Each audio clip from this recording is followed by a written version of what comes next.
आपको पूरी दुनिया पे हुकूमत करनी है। सुभान अल्लाह। चूँकि कौम मुस्लिम सिर्फ खाने पीने मरने के लिए नहीं आई है। अल्लाह फरमाता है कुंतुम खैर उम्मतिन उखरिजत लिन्नास तअमुरून बिल मारूफ व तनहौना अनिल मुनकर। You are the best community raised unto mankind. तुम बेहतरीन गिरोह हो, तुम बेहतरीन जमाअत हो, लोगों की तरफ भेजे गए हो। तुम्हारा काम है बिड वर्चूज फॉरबिड वाइसेस। सबसे बड़ी जिम्मेदारी है मुसलमानों की कि दुनिया को नेकियों से भर देना और दुनिया की बुराइयों को मिटा देना। इसको हमेशा आप दिमाग में रखिए कि अल्लाह रब्बुल इज्जत ने आपको सबसे बेहतरीन गिरोह कहा। कुंतुम खैर उम्मतिन, you are the best community. तुम बेहतरीन गिरोह। बेहतरीन गिरोह काम क्या है? काम है अच्छाई फैलाना, बुराई मिटाना, खुद अच्छा बनना और दूसरों को अच्छा बनने का पैगाम देना। बस यही है मकसद हयात। वरना खाना पीना, बाल बच्चे पैदा करना, मर जाना, ये काम मुझसे ज्यादा हैवान करते हैं। मैं 4-5 रोटी के बाद खाऊं तो उल्टी हो जाए, लेकिन जानवर एक नाद घास खा लेता है। मैं 3 गिलास पानी पीऊं तो मतली होने लगे, जानवर 3-3 बाल्टी पानी पी लेता है। हम 10 साल में 2, 3, 4 बच्चे पैदा करते हैं और जानवर हर साल 1-1 दर्जन बच्चा पैदा करता है। जैसे आप कुत्ते को देख लें, उससे ज्यादा बच्चा खिंजीर सूअर पैदा करता है। 1-1 साल में 10-10, 20-20 बच्चे पैदा करते हैं। देखते ही देखते कितने बच्चे पैदा हो जाते हैं। तो बच्चा पैदा करना अगर ये कमाल है तो मुझसे ज्यादा बाकमाल जानवर है। ज्यादा खाना अगर कमाल की बात है तो मुझसे ज्यादा बाकमाल जानवर है। ज्यादा पानी पीना ये कमाल और बहादुरी की बात है तो जानवर मुझसे आगे हैं। और ज्यादा सोना अगर कमाल है तो जानवर, खरगोश का सोना मशहूर है, कुत्तों का सोना मशहूर है। हमेशा सुनो इधर, बदतमीज कहेगा, सारी जिंदगी गधा बन के जिएगा, गधा बन के मर जाएगा। बताइए कितनी बड़ी बदतमीजी है। जलसे में आने के बाद डिसिप्लिन नहीं है। जलसे की कद्र कर, वरना सारी दुनिया को काट के रख देगी। सारे लोग काटने को तैयार हैं। ऐसे ही लुच्चा बन के जिंदा रहेगा, लुच्चा बन के मर जाएगा। बेशर्मी और बेहयाई की इंतहा हो। इसलिए मैं कभी कभी कहता हूं कि बुजुर्गों ने कहा है कि आखिर जमाने में मां के पेट से कुत्ता पैदा होगा। वह इंसान की शक्ल का, पर किरदार उसका कुत्तों जैसा, बोली कुत्तों जैसी, सोच कुत्तों जैसी, जानवर होगा, जानवरों से बदतर होगा। वही कह रहा हूं, वही तो मैं बोल रहा हूं कि एक अच्छा इंसान बनने के लिए अच्छों की जिंदगी का मुताला जरूरी है। वरना खाना पीना मर जाना ये तो हमसे ज्यादा कुत्ता करता है, जानवर करता है। इंसान अशरफुल मखलूकात है। हमारे यही लुच्चे बच्चे हैं जो चपरासी बनने के काबिल नहीं। दलितों के मोहल्ले में बच्चा दारोगा बन गया, बच्चा टीचर बन गया, बच्चा IAS ऑफिसर बन गया। मुसलमानों के बच्चे का बच्चा गुटखाखोर, माँ बाप का बेअदब, जलसे का बेअदब, बदतमीज। प्रधानमंत्री हिंदुस्तान का वो जब अपने धर्म गुरु पंडित के पास जाता है तो अपना जूता खोल के उनके पांव को छूता। देखा आपने नरसिम्हा राव को? पूरे हिंदुस्तान का प्रधानमंत्री 10 साल तक रहा वो, और वो शंकराचार्य के पास जाता था तो जूता खोल के बहुत दूर नंगे पांव चल के हाथ जोड़ के उनके हाथ को अपने सर पे रख के आशीर्वाद लेता था। मोदी, जिसको हम लोग बहुत कुछ कहते सुनते हैं, ये आदमी जब अयोध्या जाता है तो वहां जो पंडित रहता है सारा बदन उसका नंगा रहता है, सिर्फ धोती पहने रहता है, उसके सामने हाथ जोड़ के खड़ा होता है। धर्म गुरु का सम्मान, दीनी रहनुमाओं का सम्मान जो हम लोगों ने दुनिया को सिखाया है, काफिरों ने ले लिया और हम लोग नंगे हो गए। जल्दी तकरीर बंद कीजिए। तो क्या रंडी को लाए यहां नचाने के लिए? इसलिए मैं मशवरा देता हूं कि कभी भी जलसे में अब नात खानों को मत बोलाइए, वरना हमारे ये नौजवान बच्चे बिगड़ जाएंगे, कुछ नहीं जानेंगे, तबाह बर्बाद हो जाएंगे। ये नात मदीना जाने के लिए नहीं सुनते हैं, नबी की मोहब्बत में नहीं सुनते हैं। ये नात सिर्फ गाने की लज्जत लेने के लिए सुनते हैं। अदब, माँ बाप का अदब, मस्जिद का अदब, जलसे का अदब। जलसे का पोस्टर जब छप जाता है, ये नहीं होता है कि अब वहां कोई रंडी आए कि नाचेगी। मतलब होता है एक मौलवी आएगा, कुरान हदीस सुनाएगा, यही एक मकसद होता है। एक मौलवी आएगा, दीन सिखाएगा, कम से कम 10 मिनट बैठ के दीन तो सीख लो। तुमसे अच्छे तो वो काफिरों के बच्चे हैं जो अपने धर्म गुरु को 2-2 घंटे तक सुनते हैं और लाखों की तादाद में बैठ के सुनते हैं। रामदेव आता है पटना गांधी मैदान, IAS ऑफिसर, DIG, IG सब सुनते हैं। वो इंसान बनने का तरीका नहीं सुनकर सिखाता है, वो सिर्फ सिखाता है कि सेहतमंद कैसे रहना है, एक हेल्दी लाइफ कैसे गुजारनी है, वो सुनाता है। और उसको सुनने के लिए DIG सामने बैठा रहता है, SP सामने बैठा रहता है, मिनिस्टर सामने बैठे रहते हैं।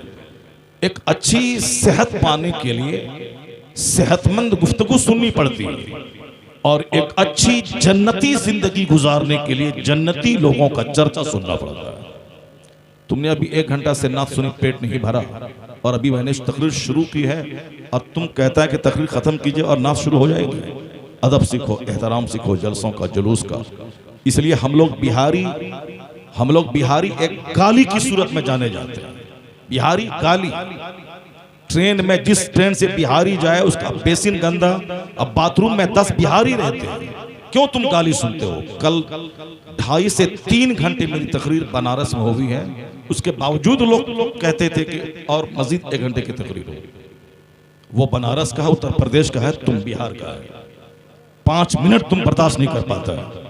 जो अच्छे लोग हैं उसकी बात मैं नहीं करता, जो लुच्चे लफंगे जानवरों से बदतर हैं उनकी बात मैं कर रहा हूं। वरना इसी ये बिहार काबिल फख्र है, यहीं के उलमा अमेरिका से लेके यूरोप तक वहां की दरसगाहों की जीनत बने हुए हैं। इसी बिहार के उलमा अशरफिया से लेके जामियातुर रज़ा और अलीमिया तक यहाँ के बावकार असातिज़ा उस मदरसे की आबरू को बचाए हुए हैं। यहाँ के उलमा, यहाँ के हुफ़ाज़, यहाँ के कुर्रा, यहाँ के दानिश्वर, यहाँ के आतर, यहाँ के राइटर, ये सब के सब आबरू बचाए हुए हैं। तो मुझे मौलवी समझता है। मैंने 500 लड़कों में मैट्रिक में सबसे टॉप रिजल्ट मेरा रहा है। 500 लड़कों में, 5 लड़कों में नहीं, 500 लड़कों में।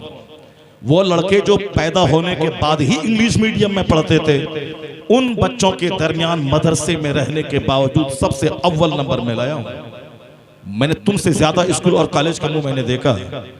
इंटरमीडिएट में पूरी यूनिवर्सिटी में, मिथिला यूनिवर्सिटी से लेके मंडल यूनिवर्सिटी, पूरी यूनिवर्सिटी में सबसे टॉप मेरा रिजल्ट रहा। इंटरमीडिएट में, ग्रेजुएशन में, इंग्लिश ऑनर्स में पूरे कॉलेज में सबसे टॉप रिजल्ट रहा है मेरा। लुचागिरी करने वाला मैट्रिक में फेल हो जाता है, और MA अंग्रेजी में पूरे कॉलेज में सबसे टॉप रिजल्ट रहा, मगर दाढ़ी छोटी नहीं हुई हमारी, शेरवानी और पंजाबी पायजामा में नहीं उतरा, फटा हुआ पैंट पहनना, गुटखा खाना, जानवरों की तरह बाल रखना। हाँ ठीक है, रखो बाल जानवर की तरह, DM बन जाओ, SP बन जाओ। बिहार के 9 करोड़ लोग तुम पर फख्र करेंगे और हिंदुस्तान के 40 करोड़ मुसलमान फख्र करेंगे, चलो मेरा बेटा गुटखा खाया मगर पूरे भारत में IAS में टॉप कर गया। ना एक टीचर बनने के काबिल हो तुम, न चपरासी बनने के काबिल हो, सिर्फ गुटखा खा के जानवरों की तरह चिल्लाने वाले हो तुम। बोली किस तरह बोलनी चाहिए ये भी सीखा जाता है, प्रैक्टिस की जाती है। महफिल में किस तरह बैठना चाहिए उसकी भी प्रैक्टिस होती है। 10 आदमी के बीच में किस तरह से गुफ्तगू का आगाज करें, कैसे सुने, कैसे करें, इसकी भी प्रैक्टिस होती है। ऐसा नहीं कि चिल्लाने लगा, जहां जैसे चाहा वैसे किया। फिर गंवार और तालीम याफ्ता में क्या फर्क रह जाता है? एजुकेटेड और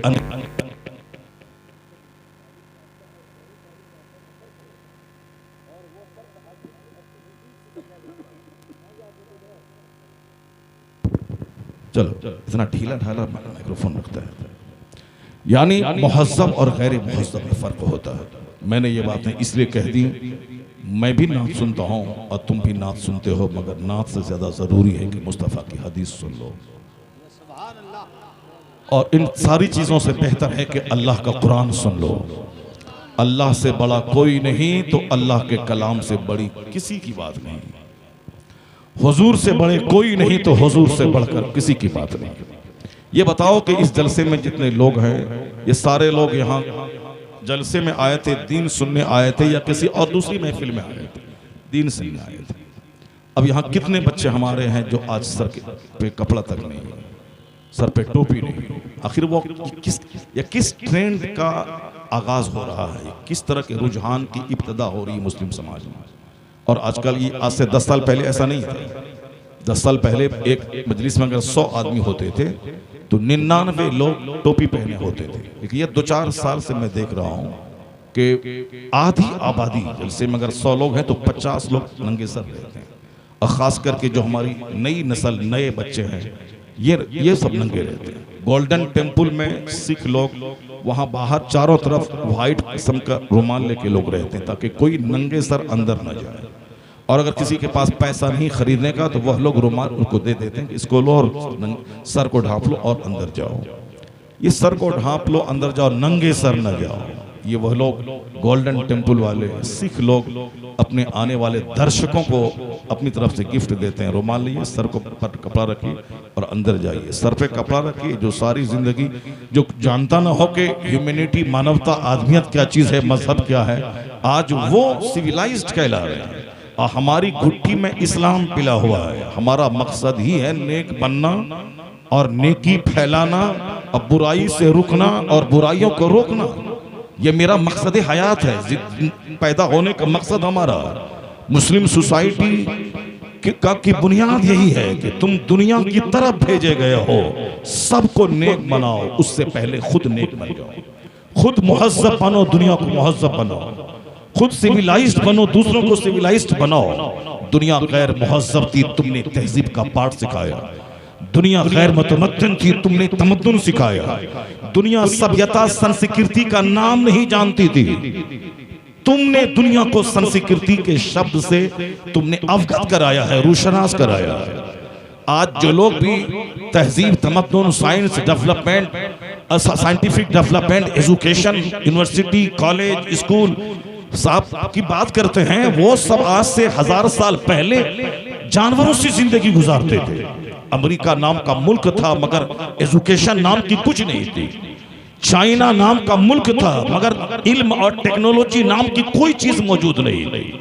यूरोप जो आज दुनिया के डेवलप्ड कंट्रीज, उसी यूरोप बर्रे आजम में है। दुनिया 5 कॉन्टिनेंट्स में तकसीम है, उसमें से सबसे कामयाब, सबसे डेवलप्ड बर्रे आजम यूरोप है। यूरोप में हॉलैंड है, यूरोप में ब्रिटेन है, यूरोप में फ्रांस है, यूरोप में जर्मनी है।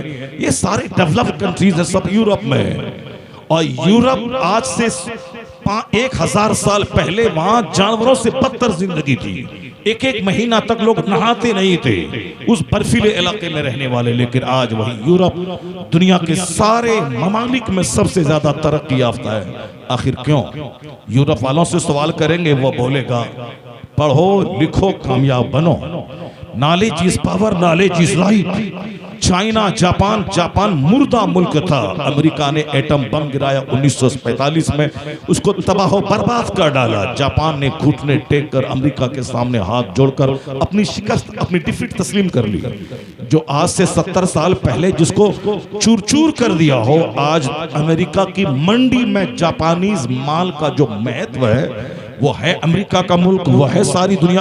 अमेरिका मुल्क है, अमेरिका की टेक्नोलॉजी सारी दुनिया में बढ़कर सबसे आगे है, मगर वहां सामान जापान के बिकते हैं, जिस जापान को उन्होंने अपने हिसाब से तबाह बर्बाद कर डाला था। पूछा जाए 70 साल में यह कौन सा करिश्मा हुआ कि अमेरिका जैसे तबाह करने वाले मुल्क की हर मंडियों में तेरा माल छा गया और तेरा माल उसकी जरूरत बन गया। कहा जाएगा knowledge is power, knowledge is light. इल्म ताकत का नाम है, शिक्षा शक्ति का नाम है, शिक्षा प्रकाश का नाम है। हिंदुस्तान में आज से 500 साल पहले एक इंजीनियर ढूंढने से नहीं मिलते थे। लाल किला बनाने वाला इंजीनियर वो मदरसे का पढ़ा हुआ था। ताजमहल बनाने वाला इंजीनियर मदरसे का पढ़ा हुआ था। जामा मस्जिद दिल्ली जो दुनिया भर की मस्जिदों में एक यूनिक मस्जिद मानी जाती है, उसका इंजीनियर मदरसे का पढ़ा हुआ था। लाल किला जो हमारे लिए काबिल फख्र इमारत है, हमारे हिंदुस्तान की शान और नाक है, वो लाल किला का बनाने वाला, नक्शा देने वाला इंजीनियर मदरसे का पढ़ा हुआ था। ताजमहल जो दुनिया के वंडर्स, दुनिया के अजायबात में एक है, उसका नक्शा देने वाला, उसकी तामीर करने वाला, जिस जमाने में कोई पत्थर तराशने वाली मशीन नहीं थी, आंखें फट जाती हैं जब यूरोप का दानिश्वर ताजमहल की नक्काशी को देखता है कि आज अगर ऐसी नक्काशी हो तो चलो मशीन आ गई है, लेकिन आज से 500 साल पहले मशीन नहीं थी इस तरह की। आखिर किस में इसको तराशा गया, कैसे इसको ढाला गया, जो आज दुनिया की एक लाजवाब इमारत है। उसका इंजीनियर मदरसे का पढ़ा हुआ था। इंजीनियरिंग ITI नाम की चीज तो अभी 100 साल के अंदर में आई है हिंदुस्तान में, लेकिन आज हिंदुस्तान का इंजीनियर गल्फ में, अमेरिका में इसका एक नाम है, इसकी एक पहचान है। अमेरिका है मुल्क उसका, मगर यहाँ के इंजीनियर वहाँ 10-10 लाख रुपए माहाना कमा रहे हैं। परसों में जब भागलपुर से निकला इलाहाबाद के लिए ब्रह्मपुत्र मेल से, AC 2 टायर में मेरे सामने मर्द औरत थे, दोनों मियाँ बीवी, रिटायर्ड मास्टर, उसकी बीवी, वो दोनों अमेरिका जा रहे थे। वो कहल गांव का रहने वाला, भागलपुर का रहने वाला। उनकी बेटी अमेरिका में रहती है, कैलिफोर्निया में। उनका दामाद वहाँ इंजीनियर है। 10 लाख रुपए माहाना उनका दामाद कमाता है और 3 से लेकर 4 लाख रुपए माहाना उनकी बेटी कमाती है।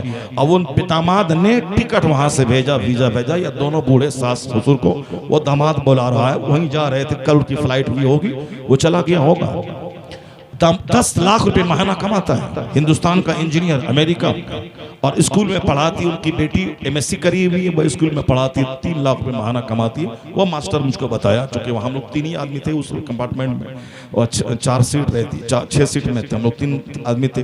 मैंने उनसे पूछा कि कहाँ जा रहे हैं? दिल्ली जा रहा हूँ, और कल वहाँ से फ्लाइट है हमारी अमेरिका के लिए। मैंने कहा कैसे, क्यों, किस काम के लिए? तब वो सारी बातें बयान की। मैं स्कूल का टीचर था, रिटायर कर गया, मेरे पास 2 बेटी है, दोनों पढ़ी लिखी, एक अमेरिका रहती। वही दामाद मुझको बुला रहा है, वही जा रहे हैं अमेरिका जा रहा हूँ। तो सारे लोग चौंक जाते हैं, आसपास के सारे लोग चौंक गए, वो साहब अमेरिका जा रहा है। वहां 10 लाख महीना कमाते हैं। आज से 100 साल पहले एक इंजीनियर ढूंढने से नहीं मिलता था। अब तुम गुटखा खाओ और चिल्लाओ, कव्वाली सुनो और गाना सुनो, और रोजाना 10 घंटे मोबाइल चला के IAS ऑफिसर तो नहीं बन पाए, और गली की छोकरी पे दिल जान जिगर सब सुपुर्द करने वाला आशिक बन गए। IAS ऑफिसर तो नहीं बने, आशिक बन गए। DM तो नहीं बने, छोकरीबाज बन गए। इंजीनियर बनके 10 लाख तो नहीं कमाया कि माँ बाप समाज की आबरू बचाए। 1 टका मत देना मुझको, 1 टका मत देना पड़ोसी को। लेकिन अगर तू इंजीनियर बन गया, 10 लाख अमेरिका में कमाता है, तो सकरी और मधुबनी के लोग फख्र से दरभंगा में बोलेंगे, मेरा पड़ोसी, मेरा भतीजा इंजीनियर है जो अमेरिका में 15 लाख रुपए माहाना कमाता है। तुम्हारा 15 पैसा मैं नहीं जानता हूं, ना तेरा पड़ोसी जानता है, लेकिन तू अगर अच्छा इंजीनियर बन के कमाता है, तू मकान बना, 1-1 करोड़ की गाड़ी खरीद, सब तू खा पी, मगर समाज को एक सम्मान मिलता है कि मेरी सोसाइटी में लुच्चे लफंगे नहीं रहते हैं, IAS ऑफिसर रहते हैं, इंजीनियर रहते हैं, डॉक्टर रहते हैं। बस गुटखाखोर बन गए, दिल फेंक आशिक बन गए। और लड़की ने 2-4 तमाचा मार के चेहरा लाल किया, मुंह लटका के भाग गए। बस ये आशिक बन रहे हो। दूसरों की बहू बेटी पे गंदी निगाह डालने वाला और आशिकी की कहानी पढ़ने वाला, मोबाइल दिन रात चलाने वाला। मोबाइल जिसने दिया है उसकी जिंदगी पढ़, उसकी जिंदगी तो पढ़ना है नहीं, तो क्या अच्छा इंसान तो बनना है नहीं। और जो मोबाइल में गंदी तस्वीर है उसको देख करके हिजड़ा बन जाना, उसको देख करके नामर्द बन जाना, उसको देख करके समाज का घटिया और इंतहाई कमजोर जिस्म रखने वाला बीमार बन जा रहा है। हमारे बच्चे बीमार हैं, हमारे बच्चे घटिया सोच के मालिक हैं, हमारे बच्चे गुटखाखोर, हमारे बच्चे खैनी बीड़ी सिगरेट पीने वाला, हमारा बच्चा जब नाकाम हुआ तो माँ बाप को मारने वाला, अपनी बहन अपने भाई को गाली देने वाला, और दूसरों की जमीन पे बुरी निगाह डालने वाला। नहीं कुछ मिला तो ब्रोकर बन जाना तय। अब ब्रोकर बन करके दूसरों की जमीन बिकी हुई है, उसी का कागज निकालना, कचहरी से खतियान और केवाला उनके बच्चों को बोल देना है यह जमीन तुम्हारे दादा की है, और वो गलती से बिकी है, तुम ले लो, हमको इतना टका दे दो, हम बेच के तुमको पैसा दे देंगे। जो जमीन बिकी है उसी को 5 बार बेचवाने वाला ब्रोकर और दलाल बन गया मेरा बेटा। जिसे बनना था IAS ऑफिसर, जिसे बनना था इंजीनियर, जिसे बनना था डॉक्टर, जिसे बनना था IPS, जिसे बनना था दारोगा, जिसे बनना था BSF में, जिसे बनना था author, writer, professor, scientist, philosopher, एक अच्छा टीचर, वो बन गया गुटखाखोर ब्रोकर। जाहिर सी बात है, तो मोबाइल चलाकर दिन रात तो ब्रोकर नहीं बनेगा तो क्या बनेगा? गुटखाखोर बनेगा। आदमी भी नहीं बन पाया, कम से कम आदमी ही बन जाता, ताकि जिसकी दाढ़ी इस्लाम में सफेद हो जाती है, हदीस में आया, वो काबिल एहतराम हो जाता है। एक लंबा पीरियड जिसने इस्लाम में गुजारा। माँ के पाँव के नीचे जन्नत है, बाप जन्नत का दरवाजा है। वो तो 4 कट्ठा जमीन की खातिर माँ बाप से दुश्मनी मोहल्ले के ससुराल वाले की गुलामी करने वाला, वो क्या जाने माँ क्या है। एक सास नहीं बल्कि 4 शादी कर ले और चारों बीवी मरे तो और 4 कर ले। सास तो बहुत मिल जाएगी, मगर एक माँ जिसने तुमको जन्म दिया है वह 50 करोड़ औरतों की भीड़ में दूसरी माँ कभी नहीं मिलेगी।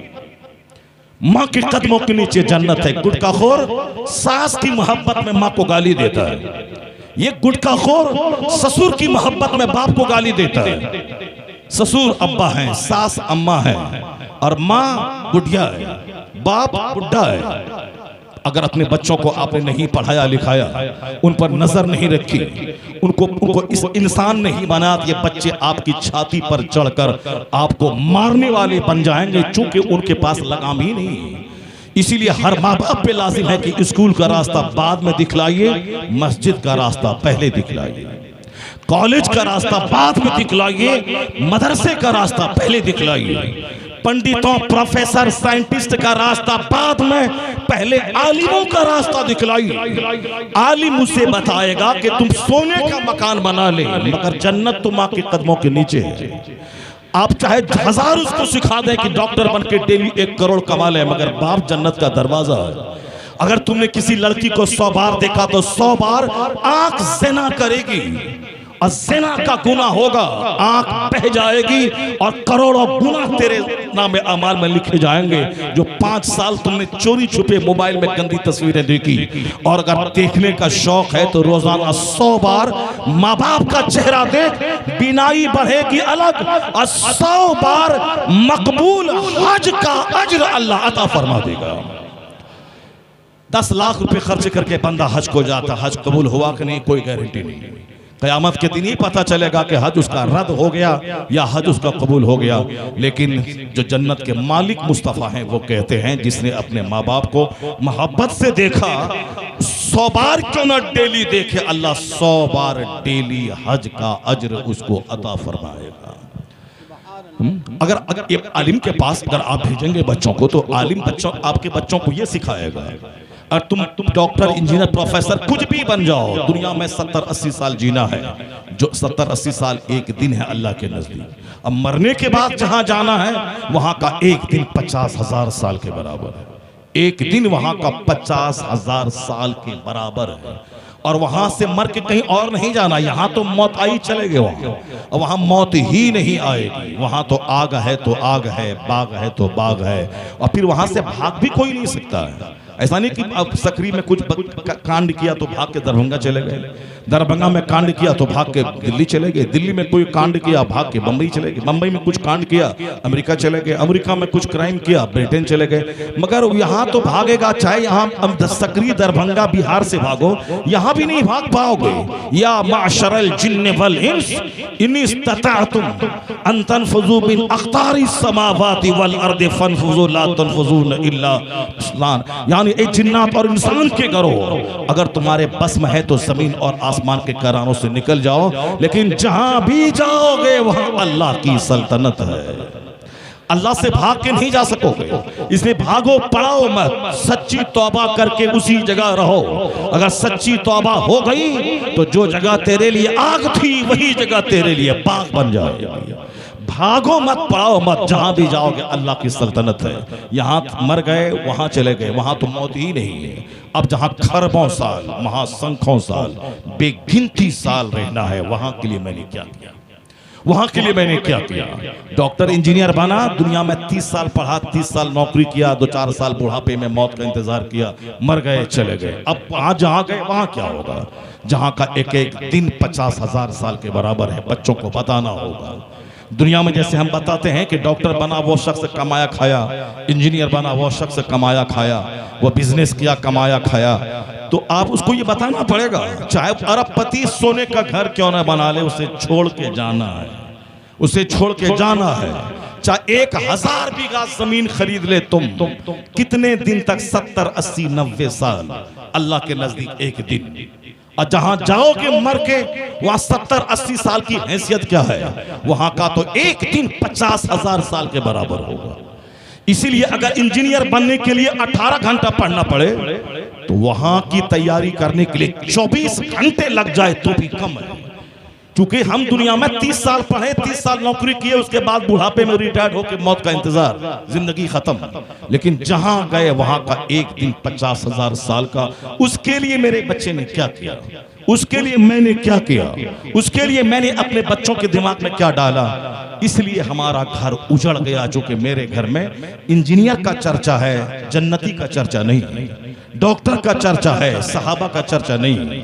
मेरे घर में फिल्म एक्टर, क्रिकेटर, फुटबॉल के मैच और कतर का चर्चा है, मगर मेरे घर में मदीना, मक्का, बगदाद, बरेली में जो लोग हैं उनका चर्चा नहीं।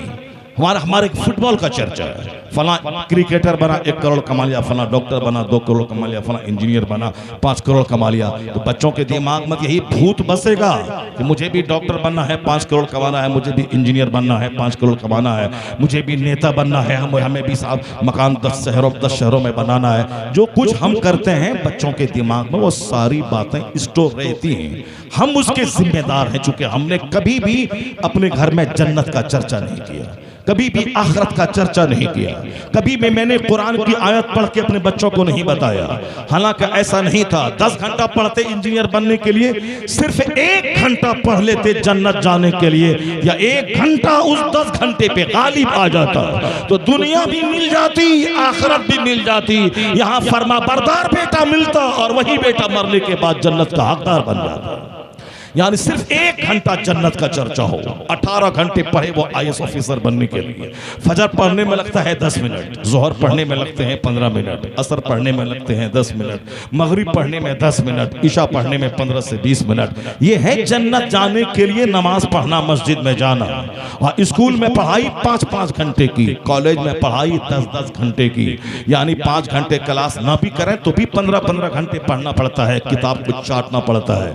जो हमारा कमजोर बच्चा पटना में पढ़ता है, सकरी में बाप को धोखा देता है। ये हिंदुओं का मुल्क है, मुसलमानों को नौकरी नहीं मिलती है। बाप जमीन बेच के पटना में पैसा भेजा और बच्चा वहां मोबाइल चेंज करता रहा, रिचार्ज करता रहा, सिनेमा देखता रहा, कॉलेज में जाके लव अफेयर, प्रेम, मोहब्बत, लिव इन की कहानी करता रहा।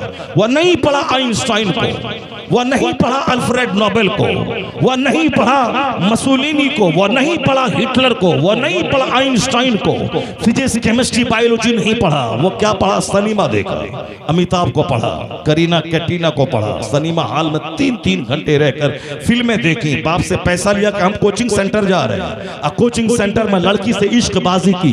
और जब नौकरी नहीं मिली तो बाबा जानते हैं ये हिंदुओं का मुल्क है, नौकरी नहीं मिलती है। अपनी कमजोरी पे पर्दा डालने के लिए अब हिंदुओं का मुल्क, हजरत आप तो जानते हैं ना, ये तो गैर मुस्लिमों का मुल्क है, यहाँ नौकरी कहाँ मिल। 2 तमाचा चेहरे पे मारे बदतमीज। यह बोल के मेरा मैथ अच्छा है, जीके अच्छा नहीं है, मेरा जीके अच्छा है, जीएस अच्छा नहीं है। यह बोल जीएस अच्छा है, इंग्लिश लिटरेचर सही नहीं है। यह बोल अंग्रेजी अच्छी है, मैथ अच्छा नहीं है। यह बोल मैथ और अंग्रेजी अच्छी है, जीएस जनरल साइंस मेरा अच्छा नहीं है। यह बोल मेरा लिटरेचर अच्छा है, हिस्ट्री ज्योग्राफी मेरी अच्छी नहीं है। सब कुछ ठीक है मगर मैं प्रेजेंट ऑफ माइंड नहीं हूँ, मैं जवाब नहीं दे पाता हूँ। सब कुछ ठीक है, राइटिंग अच्छी नहीं है। यानी अपनी कमजोरी पे पर्दा नहीं, अपनी कमजोरी को बयान नहीं करता, उस कमजोरी पे पर्दा डालने के लिए एक बहाना करता है कि हिंदुओं का मुल्क है, तो 4 तमाचा मार के बोलिए। बोलने की मैं नहीं पढ़ पाया, नहीं मुकाबला कर पाया, कंपटीशन की तैयारी मैं नहीं कर पाया, मैं घूमा कोचिंग सेंटर में, इश्कबाजी किया, लड़की को लव लेटर लिखा, सिनेमा हॉल देखा, मोबाइल चलाया। ये बोल घूमा फिरा। फैसल इसी हिंदुस्तान में 140 करोड़ की आबादी वाले भारत में सबसे टॉप कैसे कर दिया? मौलाना शाहिद मिसबाही अशरफिया में पढ़ के मौलाना बना और जाके दिल्ली में तैयारी की। अभी इसी बिहार में समस्तीपुर का कमिश्नर वो कैसे बन गया? IAS कैसे निकाला? इसी मोदी जी के जमाने में कैसे निकाला? हर साल 30 से लेके 35 मुसलमानों के बच्चे डीएम बनते हैं, IAS निकालते हैं। अभी 8 साल हो गए मोदी जी के जमाने में, इस 8 साल में जोड़ ले कितने 100 बच्चे मुसलमानों के डीएम बने? ये बोल कि मैं कमजोर हूं, मैं नहीं पढ़ता हूं, मुझको लुच्चागिरी से फुर्सत नहीं है, मुझको सनीमा से फुर्सत नहीं है, मुझको गांधी मैदान घूमने से फुर्सत नहीं है। जब घूमेगा तो क्या पढ़ेगा? वो तो हमारा ताजुल शरिया था जो 3 साल पढ़ा अजहर मिस्र में और 3 साल दरियाए नील बगल में। मेरा बच्चा दिल्ली जाता है, कॉलेज बाद में जाता है, कुतुब मीनार देखने पहले जाता है, लाल किला पहले देखता है। 3 साल रहे मिस्र में, बगल में दरियाए नील, हिस्टोरिकल रिवर, उनको देखने नहीं गए। 3 साल रहे, सारी 3 साल का सारा लम्हा सिर्फ किताब पढ़ने में लगा दिया। तो कई लाख अरबी और पूरी दुनिया के बच्चों में उन्होंने टॉप रिजल्ट निकाल के बता दिया कि जो नील घूमेगा वो तो फेल करेगा, और जो सिर्फ किताब निगाहों में बस आएगा, हिंदुस्तान में पैदा होने वाला अरब के बच्चों के दरमियान इम्तियाजी नंबर से कामयाब हो जाए। कई लाख बच्चों में डिस्टिंक्ट पोजीशन लाया। वही जो 3 साल रहा, नील घूमने नहीं गया, नहीं देखा, और सारा 3 साल सिर्फ कमरे में किताब, मस्जिद, मदरसा, क्लासरूम और किताब पढ़ने गुजार दी। तब कोई अच्छा बड़ा मकाम हासिल करने के लिए अपने वक्त की कदर करनी पड़ती है। वक्त की जो कदर करता है, जो किताब पढ़ता है, उसकी बोली भी अच्छी होती है। जो किताब पढ़ता है उसकी सोच भी अच्छी होती है। जो किताब पढ़ता है वह दूसरों को रिस्पेक्ट देता है। जो मुताला करता है वह दूसरों को सम्मान और इज्जत देता है। तुम इंजीनियर बन के, डॉक्टर बन के 1 करोड़ कमाओ, समाज को उससे क्या मतलब है? लेकिन समाज को अगर तुमने सम्मान दिया, इज्जत दिया, अपने सारे बड़ों को बड़ा समझा और सबका एहतराम दिया, तब लोग कहते हैं ये है पढ़ा लिखा आदमी। और तुम पढ़ने लिखने के बाद जानवर के, अपने गांव के सबको जंगली समझा, न सलाम, न कलाम, न इज्जत, न रिस्पेक्ट। मैं पढ़ा लिखा हूँ, बगैर पैसा दिए हुए मैं दरभंगा बस पे चला जाऊंगा। तो तुमको पढ़ाता है अपने बाप के लिए, समाज को क्या मिलेगा तुझसे? तुम पढ़ता है अपने बाप के लिए, अपनी जिंदगी में पैसा कमाने के लिए, दूसरा तुम्हारी इज्जत क्यों देगा? क्यों बोलेगा ये डॉक्टर इंजीनियर है? दूसरे को उस वक्त अच्छा लगेगा जब तुम पढ़ने लिखने के बाद अपने समाज के लोगों को सम्मान देगा, दूसरों को इज्जत देगा, दूसरों को बाप समझेगा, दूसरों से मुस्कुरा के मिलेगा, दूसरों को इज्जत देगा, तब लोगों का दिल ठंडा होगा। पढ़ा लिखा इसे ही कहते हैं। ऐसे पढ़े लिखे लोग होते हैं। वो कौन पढ़ाई क्या कि दूसरों को गाली देना, दूसरों का मजाक उड़ाना, दूसरों की हुटिंग करना, दूसरों का हवा हुटिंग करना, बूढ़ों का मजाक उड़ाना, माँ बाप का मजाक उड़ाना, समाज का मजाक उड़ाना, देहात का मजाक उड़ाना, अपने गाँव का मजाक उड़ाना। वो तुम पढ़ने गया था कि जानवर बनने गया था? पढ़ने का मतलब है लोग गाली दें, उसके पास गुस्सा ज्यादा है, लेकिन तुम पढ़ा लिखा है, तुम्हारे अंदर धैर्य रहना चाहिए, तुम्हारे अंदर पेशेंस रहना चाहिए, तुम्हारे ह्यूमन क्वालिटीज रहनी चाहिए। वो क्वालिटीज पैदा कर। 1 लाख बीघा जमीन खरीदना एक तरफ, आदमी बन जाना एक तरफ, 50 करोड़ रुपए कमाना एक तरफ, 2 रकात नमाज़े फज्र। मैं नहीं, जिस पैगंबर का कलमा हम लोग पढ़ते हैं वो पैगंबर कहते हैं कि रकाअतल फज्र खैरुम मिन दुनिया व मा फीहा। मुस्तफ़ा कहते हैं, मुस्लिम शरीफ की हदीस में आया है, फजर की 2 रकात नमाज दुनिया और दुनिया में जो कुछ है उससे बेहतर है। दुनिया और दुनिया में जो कुछ है, तुम तो नहीं जान पाएगा दुनिया में क्या चीज है। तुमको तो समझ में है, तुम तो मजाक उड़ाया है, मौलवी का क्या समझेगा तुम? दुनिया में जो कुछ है, दुनिया में है सोने चांदी का पहाड़, दुनिया में है अबरक और कोयले की खदान, दुनिया में है 200 से ज्यादा ममालिक, उन ममालिक की करेंसीज, उसके सिक्के, कॉइन्स। दुनिया में है 200 से ज्यादा ममालिक के खजाने और है उसकी सल्तनत। तो हुजूर ने कहा दुनिया और दुनिया में जो कुछ है उससे बेहतर है फजर की 2 रकात नमाज। अल्लाहु समद। यानी मोमिन अगर 2 रकात नमाज कड़ाके की सर्दी में मस्जिद में अदा कर लेता है तो ऐसा है जैसे हिंदुस्तान, अमेरिका, यूरोप सबकी सल्तनत उसको मिल गई। इसलिए एक बुजुर्ग कहते हैं कि अगर मुझको इराक की सल्तनत कोई दे दे तो मैं उससे बेहतर फजर की 2 रकात नमाज को समझूंगा। सुभान अल्लाह। ये है इस्लामिक अंडरस्टैंडिंग, ये है इस्लामी सोच, ये है हदीस पाक में जो कुछ कहा गया उसका कंक्लूजन, उसका निचोड़ यही है। तो अब क्या है कि इंजीनियर भी बनना है, नमाज भी पढ़ना है, डॉक्टर भी बनना है, नमाज भी पढ़ना है, खेती बाड़ी भी करनी है, नमाज भी पढ़ना है, 12 घंटे दुकान में भी रहना है, टाइम निकाल के नमाज भी पढ़नी है, मेडिकल की तैयारी भी करनी है, 10 मिनट का टाइम निकाल के नमाज भी पढ़ना है, इंजीनियरिंग भी करनी है, 10 मिनट का टाइम निकाल के नमाज भी पढ़ना है, अपने घर का कारोबार भी करना है, उसी में टाइम निकाल के नमाज भी पढ़नी है।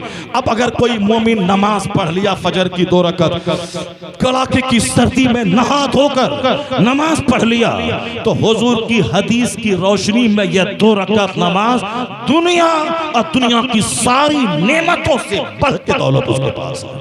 और अगर फजर की नमाज छोड़ दिया तो उसकी औलाद जैसे लूट गई, उसका खानदान जैसे लूट गया, उसकी सारी जायदाद जैसे लूट गई। हुजूर कहते हैं मन फाततहुल अस्र कअन्नमा वुतिरा अहलुहु व मालुहु।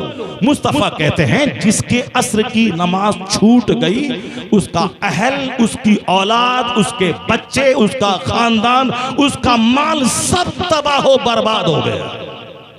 हुजूर सच्चे, हुजूर की बात सच्ची, हुजूर से बड़ा कोई सच्चा नहीं। फिजिक्स में छूट की गुंजाइश है, केमिस्ट्री में छूट की गुंजाइश है, बायोलॉजी में छूट की गुंजाइश है। चूंकि साइंसदान जो आज कहता है 2 साल के बाद दूसरा साइंसदान उसको जुटला देता है। कोई बोला 16वीं सदी में कि जमीन घूम रही है, सूरज ठहरा हुआ है। 18वीं सदी में सर फ्रेडरिक हर्शल पैदा हुआ, वो बोला गलत, जमीन अपनी जगह ठहरी है, सूरज मावे गर्दिश है। तो जो आज अपनी रिसर्च पेश करता है 2 साल के बाद दूसरा वैज्ञानिक उस रिसर्च को गलत साबित कर देता है। किसी ने कहा कि मूसा इब्राहिम नूह अलैहिस्सलाम के जमाने की जो कश्ती थी वो कश्ती की कहानी ऐसी ही है, लेकिन आज दौरे जदीद के वैज्ञानिकों ने साबित कर दिया कि इराक के पश्चिम में जो एक पहाड़ है, उस पहाड़ पर फ्रांसीसी सयाहों का एक गिरोह जब हेलीकॉप्टर से गुजर रहा था, उन्होंने एक कश्ती को देखा।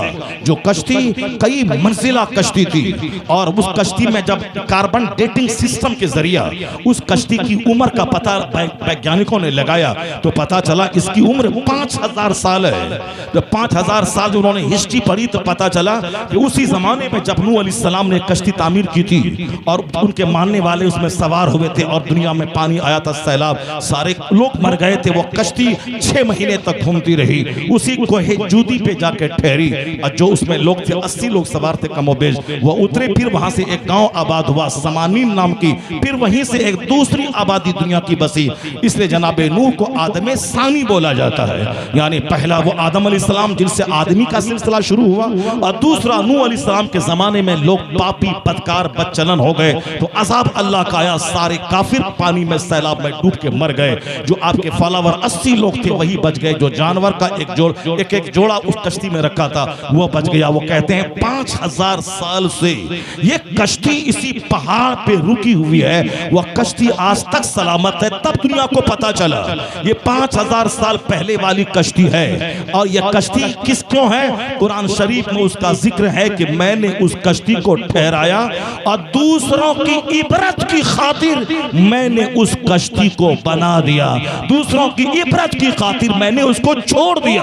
5000 साल के बाद साइंस ने तरक्की की, तब पता चला कि ये वही कश्ती है जो नूह अलैहिस्सलाम के कश्ती में जमाने में बनी थी। और कुरान में मौजूद है कि अल्लाह कहता हुआ तरक ना हो आयतन, हमने उसको अपनी एक निशानी की खातिर मैंने उसको छोड़ दिया, ताकि 5000 साल के बाद जब दुनिया में डेवलपमेंट तरक्की आएगी, जब विज्ञान और साइंस हर तरफ फैलेगा और जब इस कश्ती का लोग पता लगाएंगे तो कहेंगे ये कुदरत की निशानी है। वरना 200 साल में लकड़ी गल जाती है, 100 साल में लोहा गल जाता है, ये 5000 साल के बाद ये सागवान की लकड़ी की कश्ती अगर यहाँ सलामत है, ये कुदरत की निशानी है। इसका बचाने वाला कौन है? वही है जिसे हम खुदा कहते हैं, अल्लाह कहते हैं। गोया खुदा की निशानी है वह कश्ती, जिसको देखकर अपने रब्बे करीम को पहचाना जाए। तो जिसको साइंसदानों ने आज जिसका पता लगाया उसका जिक्र कुरान करीम में मौजूद है। इसलिए अमेरिका यूरोप का ईश्वर कहता है कि दूसरी किताबों में झूठ का इम्कान है,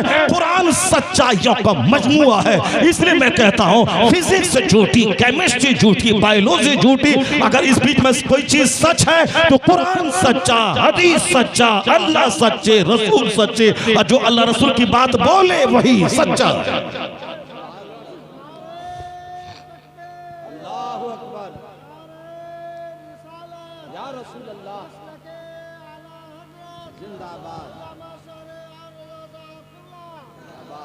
आज मेरा टॉपिक कुरान और साइंस नहीं है, वरना मैं बताता कि इसी तरह से जिस तरह कश्ती नूह के बारे में आज के वैज्ञानिकों ने उसका पता लगाया, उन्होंने अपनी रिसर्च बयान की, उसी तरीके से बेशुमार दर्जनों बातें ऐसी हैं जिसको लोग आज जान पाए हैं। लेकिन कुरान करीम 1400 साल से पूरी दुनिया को बता रहा है कि क्या क्या निशानियां, सनुरीहिम आयातना फिल आफाक व फी अनफुसिहिम हत्ता यतबय्यन लहुम अन्नहुल हक। अल्लाह कहता है कि हम तुम्हें दिखाएंगे अपनी निशानियां तुम्हारे खुद अपने अंदर में, आफाक में, अनफुस में, ताकि जाहिर हो जाए कि ये हक है, ये सच है। हत्ता यतबय्यन अन्नहुल हक, यहाँ तक कि लोगों पर यह आश्कारा हो जाए यही हक है, यही सच है। ये जो दूसरों की लाठी को तुमने सोना समझ रखा है, वह सोना नहीं है। मांगते फिरते हैं अगयार से मिट्टी के चिराग, अपने खुर्शीद पे फैला दिए साए गम ने, अपने सूरत पे मिट्टी डाल दिया और दूसरों के दिया से रोशनी हासिल करना चाहते हैं।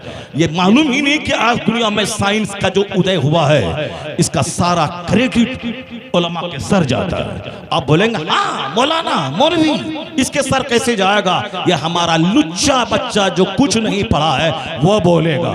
लेकिन यूरोप का दानिश्वर जिसकी गुलामी तुम करता है, जिसका कपड़ा, जिसके हेयर स्टाइल, जिसका अंदाज तुम अपनाता है, उसे यूरोप का एक अंग्रेज क्या बोलता है? गौर से सुन, वो बोलता है it must be owned that all the knowledge whether of physics or astronomy or astrology or mathematics which flourished in Europe from the 10th century was originally derived from the Arabian schools, and the Spanish Saracen may be looked upon as the father of European philosophy। वो क्या कहते हैं? ये जो दुनिया भर में विज्ञान साइंस की तरक्की है, ये सब इल्म कीमिया, इल्म तबइयात, इल्म रियाजी, इल्म नजूम, इल्म फल्कियात की वजह से है। और ये सारे उलूम अरबी मदरसों से लिए गए हैं।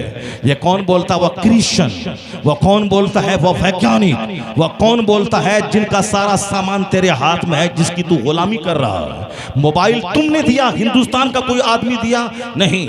हवाई जहाज हिंदुस्तान का कोई इंजीनियर दिया नहीं। अमेरिका के राइट ब्रदर्स दो भाइयों ने दिमाग जला के हवाई जहाज का फॉर्मूला दिया, और आज 1,000 आदमी चढ़ के 12-12, 15, 20-20 घंटे का सफर करता है, हिंदुस्तान से अमेरिका जाता है। अमेरिका के दो भाई ने हवाई जहाज दिया है, दो भाइयों ने दिमाग जलाया है, सारी दुनिया से कट करके रिसर्च की, तब आज एक अजूबा फॉर्मूला मिला है कि आज 1903 में उन्होंने फॉर्मूला दिया, आज 2022 में हम उस पर चढ़ के मक्का मदीना जाते हैं। ये जो हाथ में मोबाइल है, कंप्यूटर है, लैपटॉप है, ग्राइंडर है, वॉशिंग मशीन है, ये सारी चीजें दिमाग जलने के बाद जो पैदा हुई है, वह सब यूरोप के लोगों ने दिया, अमेरिका के लोगों ने दिया है। उन लोगों ने का काम ही है दिमाग जला के कोई चीज दुनिया को देना, ताकि करोड़ों को फायदा मिल जाए, करोड़ों इससे फायदा उठाएं। मैं दिमाग जलाऊं, मेरी दाढ़ी के बाल लंबे हो जाएं, मेरे सर के बाल पांव तक चले जाएं, मैं मजनू हो जाऊं। जितने वैज्ञानिक हैं उसका फोटो निकाल के देख ले, चाहे आइंस्टाइन हो, चाहे अल्फ्रेड नोबेल हो, चाहे रदरफोर्ड हो, चाहे जितने भी लोग हैं, उन सबों को देख ले। किसी की मोछें बड़ी हैं, किसी के सर के बाल बड़े हैं, किसी का कपड़ा ऐसा है, किसी के नाखून बड़े हैं। अभी जो आइंस्टाइन मरा है, एक बहुत बड़ा फिजिशियन मरा है, उसकी जिंदगी बहुत बड़ा फिजिक्स का एक्सपर्ट था, जिन्होंने नए नए फॉर्मूलाज दिए। वह बिल्कुल व्हील चेयर पे रहता था, जो बिल्कुल अपाहिज माजूर आदमी था, वह दुनिया का सबसे बड़ा फिजिक्स का एक्सपर्ट कहलाता है। सारी चीजें उनकी है। हमारे पास क्या है? गप है, हमारे पास बकवास है, हमारे पास हसद है, हमारे पास जलन है, हमारे पास जूते का मुकाबला है, हमारे पास कपड़े का मुकाबला है। ये मफ्ती, ये स्पाइकर, ये कीलर, ये रेड एंड चीफ, ये लिबर्टी, ये कादिम, ये बाटा, यही कपड़े का मुकाबला है। ठीक है, तुमने लिबर्टी का जूता पहना है तो तुम्हारा जूता अच्छा है, मगर तुम अच्छा कब बनेगा? तुमने हाथ में राडो की घड़ी पहनी है, ये घड़ी का कमाल है कि तेरा कौन सा कमाल है? तुमने 10,000 का सूट पहना है, ये कपड़े का कमाल है, ये सियाराम का है, ये डिग्जाम का है, ये साफ इंपोर्टेड कपड़ा है, उसका कमाल है। तेरा क्या कमाल है? कपड़ा अच्छा है, जूता अच्छा है, घड़ी अच्छी है, चश्मा चश्मा अच्छा है और साहब जो चश्मा अच्छा है, अंगूठी अच्छी है, मगर तू अच्छा कब बनेगा? ये लिबर्टी का मुकाबला, कपड़ों के रेट एंड चीफ, कीलर, स्पाइकर, मफ्ती, ये वो ब्रांडेड पहनते हैं, हम ब्रांडेड पहनते, ब्रांडेड कपड़ा है। तुम ब्रांडेड कब बनेगा? तुम ब्रांडेड कब बनेगा? कपड़ों में इज्जत मत तलाश कर। इज्जत आदमी के तकवा से मिलती है, अखलाक से मिलती है, कैरेक्टर से मिलती है। जो जितना ज्यादा महान हो उसको इज्जत मिलती है। जो दूसरों को अपने से देने वाला हो, निचोड़ने वाला ना हो, जो दूसरों को सम्मान देने वाला हो, जब बोली खुले तो अच्छी राय देने वाला हो, तू अपना कष्ट उठा के दूसरों को फायदा पहुंचाने वाला हो। आदमी वही है जो अपने से दूसरों को फायदा पहुंचाए, अपने से दूसरों को कष्ट ना पहुंचाए। ये आदमी की परिभाषा है। अमेरिका बोलता है लिव फॉर अदर्स, दूसरों के लिए जिंदा रह। अगर ह्यूमन क्वालिटीज है तब, अगर तेरी चप्पल टूटी है तो अच्छा इंसान है, तेरे हाथ में 200 की घड़ी है तो भी अच्छा इंसान है, तेरे कपड़े में 50 पैबंद है तो भी तू इंसान है। तो इज्जत ना ढूंढ जूते में, राडो घड़ी में, इज्जत तलाश कर तकवा में, इज्जत तलाश कर कैरेक्टर में, इज्जत तलाश कर अल्लाह की फरमाबरदारी में, इज्जत तलाश कर मानवता की सेवा में। उमर फारूक आजम जब फिलिस्तीन फतह करने के लिए गए थे तो फिलिस्तीन का पोप, वहां का पादरी, सारे लोग शहर के दरवाजे पे जमा थे। खलीफतुल मुस्लिमीन आ रहे हैं, जरा देखें जिसके नाम से यूरोप थर्राता है वो कैसा है, जिसके नाम से रूम और ईरान थर्राता है उसके रौब और जलाल और दबदबे का क्या आलम है। जब उमर फारूक आजम अपने गुलाम के साथ समंदर के रास्ते से चल के फिलिस्तीन पहुंचे, शहर के सारे लोग दरवाजे पे आ गए।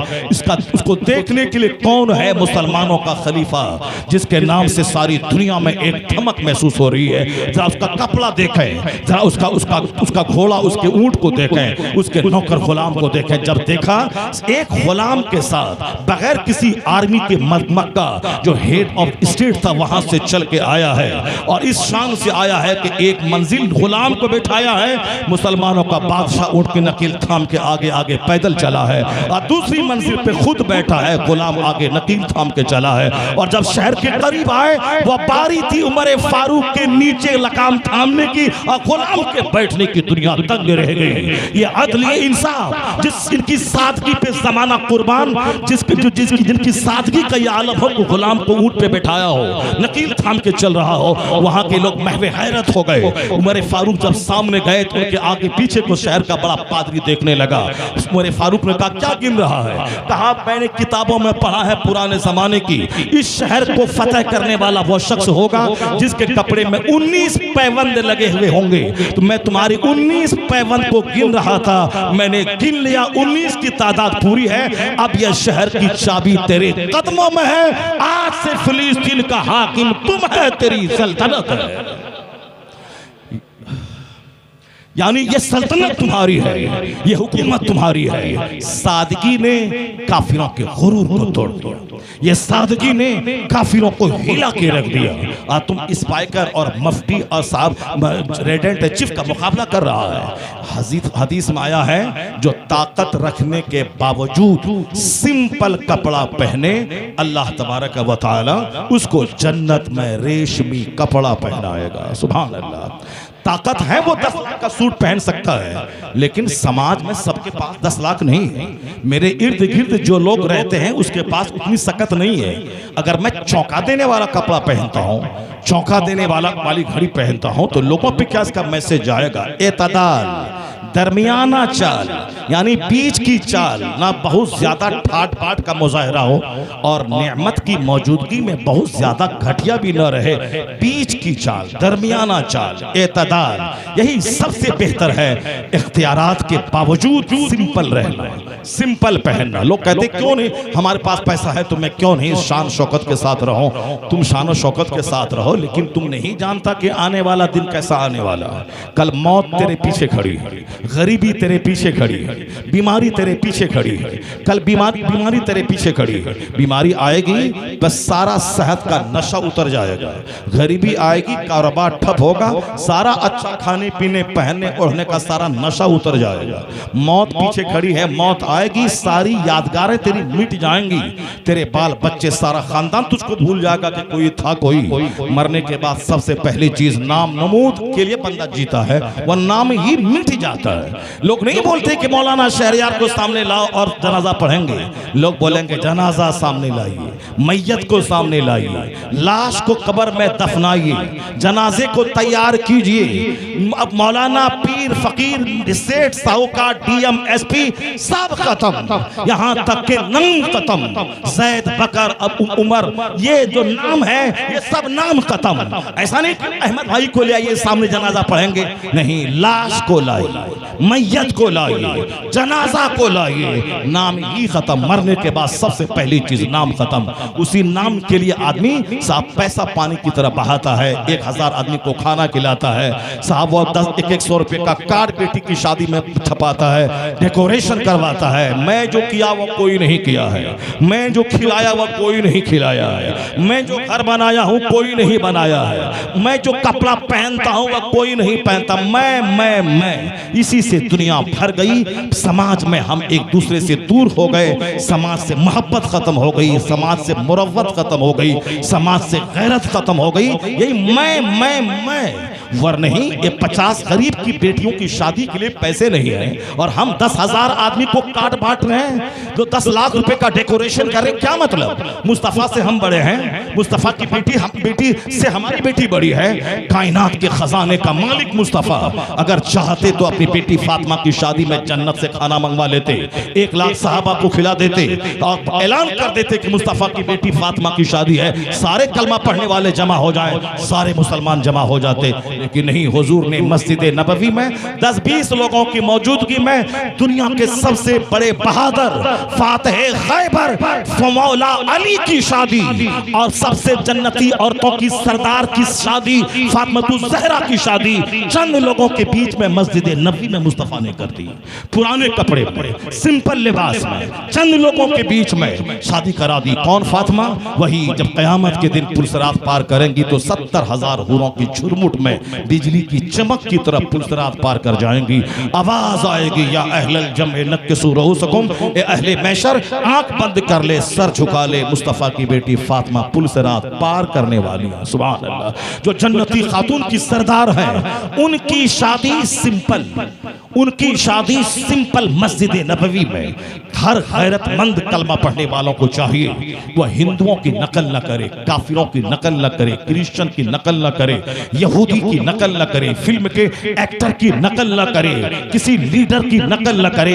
अगर किसी लीडर के पास हराम की कमाई है तो वह हराम की कमाई लूट के लाए, कूट के खर्च कर दे, तो तुम उसकी नकल क्यों करता है? अगर फिल्म का कोई जोकर नाच के गा के वह करोड़ों रुपए कमा के अपनी बेटी की शादी 5 स्टार होटल में करता है, तो जैसी कमाई वैसा खर्च, तुम ऐसा क्यों करता है? अगर कोई गैर मुस्लिम नाचे, उसकी 80 साल की बुढ़िया और 15 साल की छोकरी शादी में नाचे और पूरे समाज को ज़िना की दावत दे, इस बेपर्दगी और बेगैरती की वजह से जो नंगा नाच नाचा जाता है तो उसको नाचने दे, तुम क्यों नाचता है? जिसके पास कोई मॉडल नहीं है वो कभी एक्टर को मॉडल मानता है, कभी क्रिकेटर को मॉडल मानता है, किसी लीडर को मॉडल मानता है। जब तेरे पास मॉडल मुस्तफा की जात मौजूद है, अल्लाह ने कहा मैंने महबूब को भेजा है, लक़द कान लकुम फी रसूलिल्लाहि उस्वतुन हसना।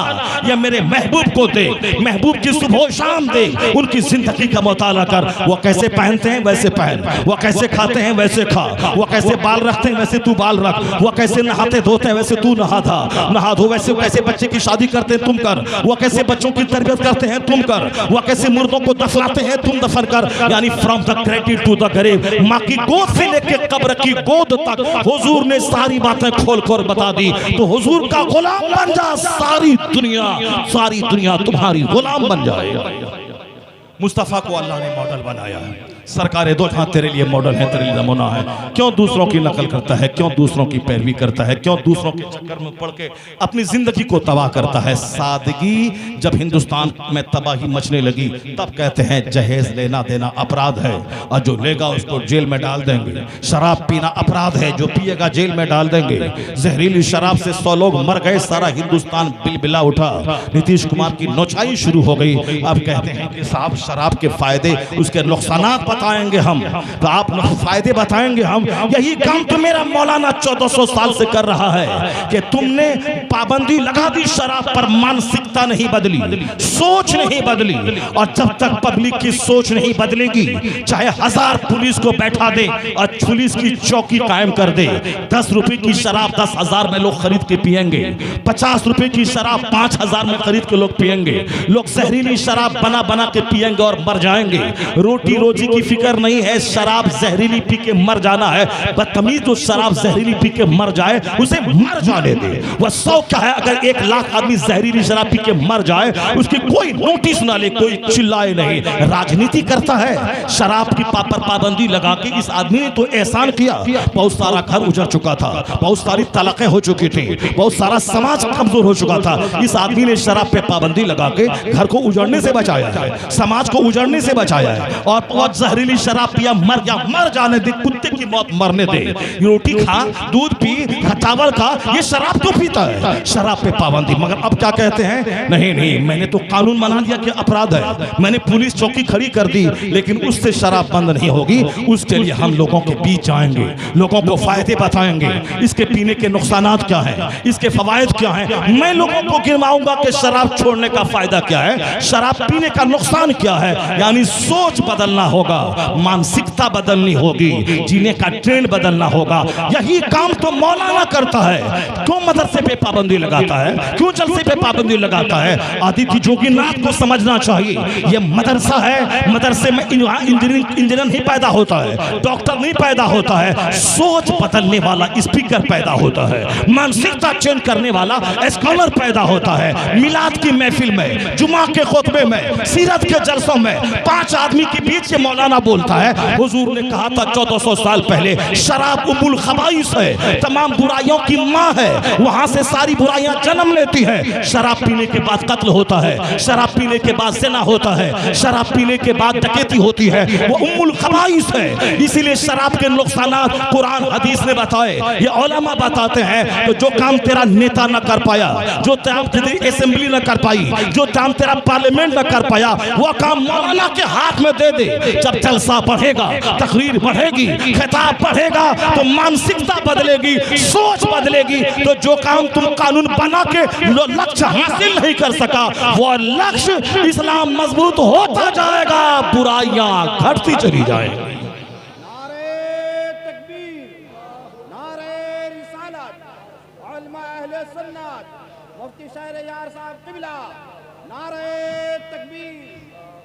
बुराइयां घटती चली जाएंगी। इस्लाम नाम ही उसका है जो बुराइयों को मिटा दे, इस्लाम नाम ही उसका है जो भलाइयों को हुक्म दे दे। हमारे पैगंबर ने अपनी बेटी फातिमा ज़हरा की शादी मस्जिद में करवा दी। मुसलमान उस पर अमल करे, सिंपल सादगी। आज जब घर तबाह होने लगा तब लोग कहते हैं कि ज़्यादा लालच मत कीजिए, ज़्यादा तमन्ना मत कीजिए, वरना हार्ट अटैक हो जाएगा, मर जाएंगे। जो चीज़ आपके पास है संतोष कीजिए, सब्र कीजिए। जब मुकाबला तो हो नहीं पाएगा, यहाँ आल्टो है तो वहाँ स्विफ्ट है, वहाँ स्विफ्ट है तो वहाँ डिज़ायर है, वहाँ डिज़ायर है तो वहाँ इनोवा है, वहाँ इनोवा है तो सामने वाला फॉर्चूनर खरीद रहा है, वह फॉर्चूनर सामने वाला जागवार कंपनी की कार खरीद रहा है 10 करोड़ की। मुकाबला कर पाएगा? मर जाएगा। नहीं है मुकाबला। 4 लाख की आल्टो, 4 करोड़ की कार। एक पीर साहब हैं गुजरात में, 10-10 करोड़ की 5 कार उसके पास मौजूद है। 10 करोड़ की एक कार, 10 करोड़ की एक कार, BMW कंपनी की, जागवार कंपनी की 10 करोड़ की एक कार। अभी बिहार में एक कंपनी वाले ने गिफ्ट दिया अपने वर्कर को, उन्होंने 10 करोड़ की कार दी ताकि सारा बिहार जान जाए ये कंपनी बड़ी ताकतवर है, अक्सर लोग उससे जुड़ जाएं। वो उस कंपनी का काम उसने किया, उसको बतौर इनाम 10 करोड़ की कार दे दिया। कहाँ 4 लाख, कहाँ 10 करोड़। मुकाबला नहीं कर पाएगा।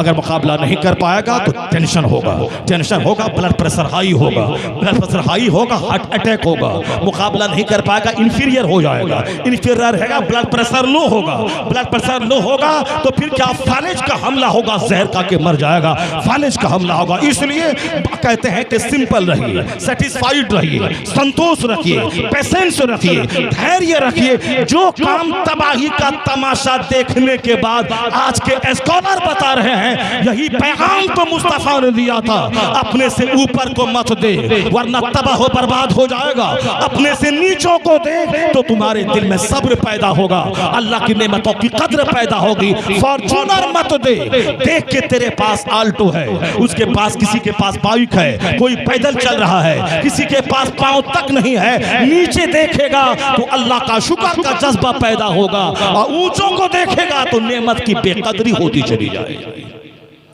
ऊंचों को देखेगा तो कभी मुकाबला नहीं कर पाएगा। तो अब कहते हैं खाने पीने में सिंपलिसिटी, पहनने में सिंपलिसिटी, मकान की तामीर में सिंपलिसिटी, सिंपलिसिटी सिंपलिसिटी आज सोबरट लगा रहे हैं। कुर्बान पैगंबर आज़म की ज़ाते गिरामी पे जिसने 1400 साल पहले कहा था इन्नल बसाज़त मिनल ईमान, सादगी ईमान का हिस्सा है। Simplicity is the part of faith. अकीका, खतना, वलीमा, शादी ब्याह, मकान की तामीर, खाना पीना, सब में सादगी, यह है अमन की राह, यह है एतदाल की राह। तो अब जब दुनिया तबाह हुई तो उसी रास्ते पे जा रही है जो रास्ता मुस्तफा ने 1400 साल पहले दिखलाया। इसलिए रज़ा ने कहा कोई स्कॉलर बड़ा नहीं, कोई फिलोसफर बड़ा नहीं, सबसे आला व औला हमारा नबी, सबसे बाला व वाला हमारा नबी। दुनिया तबाही का तमाशा देखने के बाद वहीं लौट दिया। हुजूर ने कहा आज की तारीख में जब लुट जाता है तब आदमी उस नजरसानी करता, नहीं देखा आपने? हुजूर ने कहा था पर्दा, हुजूर ने कहा था पर्दे का ख्याल रखना। फातिमा ज़हरा ने इस कदर पर्दा किया कि मरते वक्त वसीयत कर दी जब मैं मरूं रात में मुझको दफन कर देना। जिस फातिमा को जिंदगी में गैर मर्द ने नहीं देखा उस फातिमा को मरने के बाद उसकी डेड बॉडी पर भी गैरों की नजर न पड़े। अल्लाहु समद। रात में दफन कर दिया गया। 10 लोग उनके जनाजे में थे। किन के जनाजे में? जन्नती खातून की मलका के जनाजे में। पैगंबर आज़म जो सरदार कायनात हैं उनकी बेटी के जनाजे में। 10 फातह खैबर मौला अली की बीवी के जनाजे में। हसनैन करीमैन की माँ के जनाजे में 10 लोग थे। वसीयत थी कि रात में दफन करना ताकि फातिमा की लाश पर भी गैर मर्दों की नजर न पड़े। वह 10 लोग वह थे जो उनके घर के लोग थे। मौला अली शामिल थे, हसनैन करीमैन थे, उनके घर के लोग थे। वही 10 लोगों ने रात ही में जनाजे की नमाज पढ़ा दी। क्यों? उस फातिमा ज़हरा ने सारी जिंदगी अपने चेहरे, अपने सर के बाल, अपने पूरे वजूद की गैरों से हिफाजत की। जब औरतें इस काबिल होती हैं तब उनका बच्चा हसन और हुसैन पैदा होता है। जब बाप होते हैं अली जैसा, दिन भर जहाद रात भर सजदा, तो बेटा हसन और हुसैन पैदा होता है। और जब माँ हो फातिमा जैसी, अब बाप हो अली जैसा, तो बेटा शहीदों का सरदार हुसैन जैसा होता है। और जब बाप हो सैयद अबू सालेह और माँ हो सर से लेके पांव तक अपनी हिफाजत करने वाली, तब बेटा वलियों का सरदार अब्दुल कादिर जीलानी पैदा होता है। और जब बाप हो जाहिद फख्र, माँ हो रात भर मुसल्ले पे बैठने वाली, तब उसका बेटा मोइनुद्दीन अजमेरी 90 लाख काफिरों को कलमा पढ़ाने वाला मुबल्लिग पैदा होता है। जब बाप हो मुफ्ती नकी अली खां जैसा और माँ हो तहज्जुद गुजार, तब बेटा करोड़ों का ईमान बचाने वाला मुजद्दिद आजम अहमद रजा खां पैदा होता है। बाप और माँ का असर होता है। और जब माँ हो गुटखा खोर, और जब माँ हो बेपर्दा रहने वाली, जब माँ हो दिल फेंक कोचिंग सेंटर में 10 लड़कों से दिल मिलाने वाली, जब माँ हो स्कूल कॉलेज में पढ़ने लिखने के नाम पे सर से दुपट्टा हटा के जींस टी शर्ट पहनने वाली, मोबाइल में दूसरों से घंटों बात करने वाली, और मटक मटक के शादी से पहले 2-4 लड़कों से पैसे लेकर अपने जिस्म का सौदा करने वाली, जब वह 5 मर्दों को लुभाए तो उनकी औलाद महापापी महाजोकर हो जाती है। ऐसा नहीं होता है कि जमीन रहे बिहार की, यहाँ सेब फल जाए, दरख्त रहे आम का, उसमें से सोना निकल जाए। नहीं होता है। कुदरत का कानून है, जैसी जमीन वैसी फसल, जैसा दरख्त वैसा फल। माँ बाप जब नेक हो तो औलाद नेक होती है, माँ बाप जब बुरे हो औलाद का बुरी होना तय है। इसलिए अपनी बेटियों को पर्दे में रखना, गैरों से पर्दा करवाना जरूरी है, वरना DMSP बनने के नाम पे समाज को उजाड़ देना ये बहादुरी नहीं है। उफा का एक शख्स अपने बाग की रखवाली के लिए मुबारक नामी एक शख्स को उसका निगहबान बनाया है। वह गाहे बगाहे हफ्ता 10 दिन में वो आता था, बाग देख के चला जाता था। जैसे आज डॉक्टरों ने मशवरा दिया है कि देहातों में अब बाग लगाइए और हफ्ते में 2-4 घंटे नहीं 24-24 घंटे देहातों में गुजारिए, वरना पॉल्यूशन पॉल्यूशन का मसला है, सांस का मसला है। पहले भी लोग देहातों में अपना बाग, अपनी खेती, अपना फार्म हाउस बनाते थे और आज भी लोग बनाते हैं। वो बाग का रखवाला मुबारक नामी शख्स था। पहले तो चपरासी भी तहज्जुद गुजार होता था। पहले का अरबपति भी अपने घरों में रात में 100 रकात नमाज़ नफल पढ़ता था। आज का गरीब भी गलीज होता है, बेनमाजी और गुटखाखोर, और अमीर तो रात रात भर सनीमा देखकर शराब के जाम में मस्त। यानी आज का गरीब भी तबाह और आज का मालदार भी तबाह। पहले का गरीब नौकरी करता था मगर रात रात भर नमाज नफल पढ़ता है। और फिर अमानतदारी का आलम यह है कि जमाना दंग है। और पहले का अरबपति अपने हाथ 10 नौकर को लाता था कि मजदूरी शाम में लेना, और दिन भर कोदाल नहीं, दिन भर 1000 बार दुरूद पढ़ना है और मजदूरी लेना है, चले जाना है। कनीजों को रखवाती थी उनकी खातून। अरबपति की बीवियां कनीजों को बहाल करती थी और दिन भर दुरूद पढ़वाती थी। शाम में पूरी मजदूरी और घर चली जाओ। ये वो लोग थे जहां अरबों का घर है मगर वहां रात रात भर तिलावत है, दुआ है, दुरूद है। पहले के मालदार भी सजे हुए थे और गरीब भी सजे हुए थे। उसी में की कहानी, बसरा का एक रईस बाग था देहात में, कभी कभी आता था। एक बार अपने दोस्तों को लेके आका मुबारक, ये हमारे मुअज़्ज़ज़ दोस्त हैं, रिस्पेक्टेबल फ्रेंड्स हैं, ये शहर के लोग आए हैं, मीठा अंगूर तोड़ के लाओ, मेरे दोस्त को खिला। मैं दोस्त को लाया हूं, चलो देखो देहात में मेरा बाग कैसा है। मुबारक ने सामने वाले पेड़ से अंगूर का खोशा तोड़ा और सामने ला के रख दिया। जब बाग के मालिक, उसके दोस्त ने खाया तो अंगूर खट्टा था। कहा मुबारक मीठा अंगूर लाओ, मेरे मुअज़्ज़ज़ दोस्त हैं। मुबारक फिर दूसरे पेड़ से अंगूर तोड़ा और ला के रख दिया, वो अंगूर भी खट्टा था। कहा मुबारक तुझे मालूम है कि हमारे दोस्त हैं या दोस्त हैं, पहली बार बाग में आए हैं, मीठा अंगूर ला के दे। तू इतने दिनों से मेरे बाग में रहता है, तुम्हें तमीज नहीं कि किस बाग का अंगूर मीठा है, किस दरख्त का अंगूर मीठा है, किसका खट्टा है। मैंने तुम्हें कहा कि हमारे मुअज़्ज़ज़ दोस्त हैं। कहा हुजूर मुझे माफ फरमाए, जब मुझे क्या खबर के किस दरख्त का अंगूर मीठा है और किस दरख्त का अंगूर खट्टा है। कहा क्या मतलब? कहा मतलब यही कि मैं जब दरख्त का अंगूर खाऊं तब न पता चले कि इसका मीठा है और उस दरख्त का खट्टा है। कहा क्या मतलब? कहा मतलब आपने तो बोला था मेरा ये बाग है, तेरी ये तनख्वाह है, मेरे बाग की निगरानी करना, तो मैं निगरानी कर रहा हूं। आपने खाने का बोला था कि मैं खाता, मैं तो निगरान हूं, निगरानी कर रहा हूं। सुभान अल्लाह। बाग का मालिक तंग रह गया, पांव तले की जमीन खिसक गई। कहा मुबारक तुम नौकरी कर रहे हो, इतने बड़े दयानतदार, इतना बड़ा अमीन अमानतदार कहीं मिलेगा दुनिया में?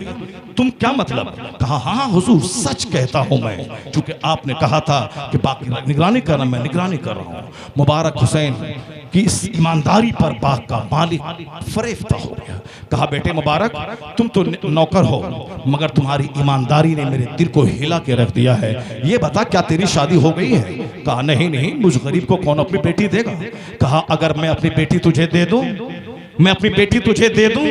अल्लाह समद। आज के लोगों की सोच और देख रहे उस अरबपति की सोच। यहाँ तो कोई मौलाना 1 लाख भी महीना कमाए तो कोई देने को तैयार नहीं, कोई चेहरे पे दाढ़ी है और सर पे टोपी है और वो नमाज पढ़ता रहता है। नमाज पढ़ेगा तो क्या वो कमाएगा, क्या खाएगा? और जब बच्ची को बच्चा पैदा होगा तो 50,000 रुपये कहाँ से लाएगा ऑपरेशन करवाने के लिए? इसकी तो तनख्वाह ही 5,000 10,000 रुपये महाना है, ये कैसे करेगा? अगर ये मर गया तो मेरी बेटी क्या खाएगी? यानी अभी शादी भी नहीं हुई है, दामाद को मारना चाहता है बंदा। ये मर गया तो मेरी बेटी क्या खाएगी? इसीलिए मैं अपनी बेटिया को मास्टर बनाना चाहता हूं ताकि ये मास्टर बनने के बाद शौहर मर भी जाए तो अपना कमा के खा ले। बदतमीज क्यों अभी शादी से पहले ही दामाद को मारना चाहता है? क्यों उसकी मौत की तमन्ना करना चाहता है? यह बोल के जो अल्लाह हमको रोजी देता है वही अल्लाह मेरी औलाद को रोजी देगा, वही अल्लाह सारी कायनात को रोजी देगा। और जिसका बाप मर जाता है उसकी औलाद बाप के जमाने से ज्यादा अच्छा खाना खाती है, क्योंकि जो अल्लाह उसके बाप को पालता था उससे बेहतर ढंग से उसकी मोहब्बत समाज में डाल देता है, वो कायदे से खाता है। ये मत बोल के मैं बच्चों को पालता हूं, बल्कि सोच ये रख इन बच्चों की वजह से मैं पाला जाता हूं। बच्चा 1 था उतनी ही रोजी थी, बच्चा 10 हुए अल्लाह उसी हिसाब से रोजी अता कर देता है। हम माँ बाप को नहीं पालते, माँ बाप की वजह से मैं पाला जाता हूँ। मैं बच्चों को नहीं पालता, बच्चों की वजह से मैं पाला जाता हूँ। कहा मुबारक, मैं अगर अपनी बेटी तेरे निकाह में दे दूँ, क्योंकि उस वक़्त में लोग किरदार कैरेक्टर ढूंढते थे। अरबपति जिसका बाग करोड़ों का हो, वह निगरान को अपनी बेटी देना चाहता है। कहा, उन्होंने क्या कहा, नहीं ऐसा नहीं कहा, नहीं हुजूर मत दीजिए, मैं तो नौकर गुलाम हूँ, आप अरबपति हैं। नहीं नहीं, वो पढ़ा लिखा आदमी था, मुत्तकी परहेजगार, मजहब को समझता था। मुबारक बोला, हाँ हाँ, यहूदी अपनी बेटी की शादी में माल देखता है, क्योंकि यहूदी को माल से ज्यादा मोहब्बत होती है। क्रिश्चियन ईसाई अपनी बेटी की शादी में खूबसूरती देखता है, और उम्मते मोहम्मदिया अपनी बेटी की शादी में दीनदारी और तकवा का ख्याल रखती है।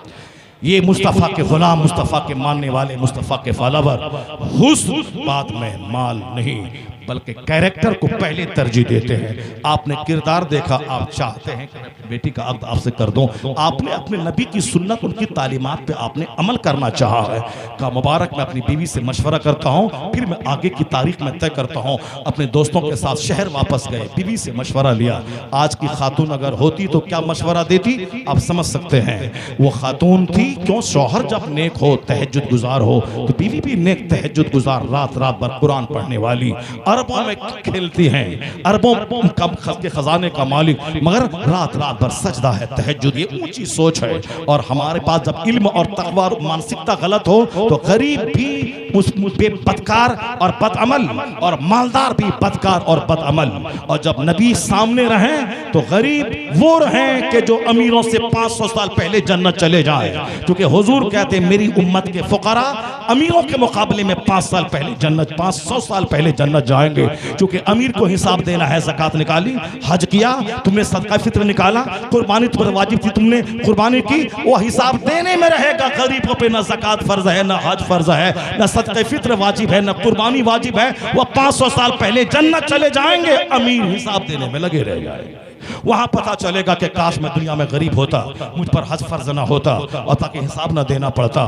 सिर्फ नमाज पंजगाना पाबंदी से गरीब पढ़ें, ईमानदारी पे कायम रहें, रमजान के रोजे का रोजा रखें, उन पर हज फर्ज नहीं, ज़कात फर्ज नहीं, सदक़े फित्र वाजिब नहीं, कुर्बानी वाजिब नहीं, नमाज पढ़ें, ईमानदार रहें, किरदार अच्छा रखें, और सीधे दौड़ते हुए जन्नत चले जाएं। अमीर को हिसाब देना होगा जमीन का, मकान का, जेवरात का, कुर्बानी का, सदक़े फित्र का, हज का, ज़कात का, यानी जो जो चीजें उस पर लाजिम थी सबका हिसाब देना है। और गरीब कूदते हुए जन्नत चले गए।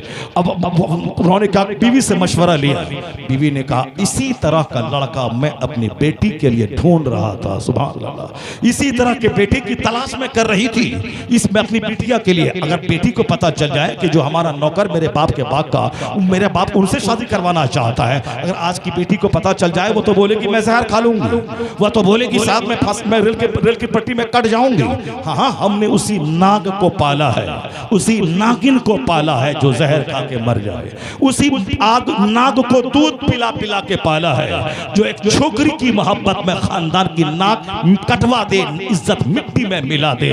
उसी से करना है, उसी चमारिन से करना है, उसी चमारिन से करना है, खानदान आबरू सबको लुटा देना है। इसी नाग को मैंने पैदा किया है। नहीं देखा आपने एक मौलवी बरकाती टोपी रखने वाला जो दूसरों को दीन सिखाता था, अपनी बीवी को कभी दीन नहीं सिखाया। इस्लाम ने कहा है कि देवर से पर्दा फर्ज है, भैंसुर से पर्दा फर्ज है, कजिन चचेरे में मेरे भाई से पर्दा फर्ज है। लेकिन उस मौलवी ने सोचा कि नहीं, एग्जाम, डिग्री, आईए, बीए, एमए, मेरी बेटी एमए, मेरी बीवी एमए करेगी, एग्जाम देगी, नौकरी मिलेगी, वो भी कमाएगी, मैं भी कमाऊंगा और मस्त रहूंगा। इसीलिए कोई नहीं मिला तो रामू दोस्त के साथ स्कूल भेज रहा है ताकि एग्जाम देने बीवी जाए। जब तेरी बीवी रामू के साथ बैठेगी और रामू के साथ में वहां लंच करेगी, रामू के साथ डेली आएगी जाएगी, मुस्कुराएगी, बात करेगी, बदन की गर्मी उसको लगेगी, लव तो हो जाएगा। जब लव ऐसा, तुमने ऐसा कदम उठाया मौलवी कि तेरी बीवी का ईमान भी लूटा और तेरी बीवी और तुझसे छिन गई, वह काफिरा हो गई, मुर्तदा हो गई, काफिर के साथ चली गई, तेरी बीवी भी गई और एक मुसलमान की बेटी का ईमान भी गया। जो मुस्तफा की हदीस की मुखालिफत करेगा, इसी तरह के दिन देखने पड़ेंगे। जो अपने घर में फातिमा ज़हरा की कनीज पैदा करेगा, पर्दा नाफिज करेगा, देवर से पर्दा, भैंसुर से पर्दा, बहनोई से पर्दा फर्ज है, चचेरे भाई से पर्दा फर्ज है। जहां मुस्तफा मुस्तफ़ा की हदीस पर अमल है वहाँ घर आबाद होता है, उजड़ता नहीं है। और जहाँ नबी के पैगाम से हट के जिंदगी गुजारे वहाँ ईमान भी लुटता है, आबरू भी लुटती है, सेहत भी लुटती है, दुनिया भी लुटती है, उक़बा भी लुट जाता है। दोनों जहान की तबाह। खाली दूसरों को समझाता है, अपनी बीवी को कौन समझाएगा? अपनी बीवी के सामने कुरान कौन बताएगा? अपनी बीवी के सामने हदीस कौन सुनाएगा? इसीलिए बेशुमार लोग जो दूसरों को सिखाते हैं अपने घर में दीन पर अमल नहीं करते हैं, उनकी बेटियां उजड़ती हैं, उनकी बीवियां उजड़ती हैं, उनका सारा घर उजड़ता है। एक मौलवी बंबई में आज से 20 साल पहले, मेरी बेटी ग्रेजुएट एमए, अब पर्दे में रहकर मर्द औरत पढ़ाने वाली हो, पर्दे का इस्तेमाल हो तो ठीक है, गैर मर्दों के सामने कोचिंग, जवान लड़के के सामने कोचिंग, वहां तो वही होगा ही हुआ, वही जिंदगी तबाह हो गई। एमए करने के बाद टीचर की नौकरी मिली, शौहर ने उसको तलाक दे दिया, चूंकि वह निस्वानियत की औसाफ से खाली थी। शादी से पहले कई हमल चोर दरवाजे से गिर गए थे, बच्चादानी का कैंसर हुआ, जिंदगी तबाह हुई। जो हमल रोकने वाली दवाई बार बार इस्तेमाल करेगी उसको बच्चादानी का कैंसर होना तय है। और जो बेइज्जती से बचने के लिए दवाइयों का इस्तेमाल करे, शादी से पहले लव और अफेयर के नाम पे सारा ड्रामा हो जाए, उसको तो बच्चादानी का कैंसर हो ही जाएगा, बच्चा पैदा करने के काबिल नहीं रहेगी।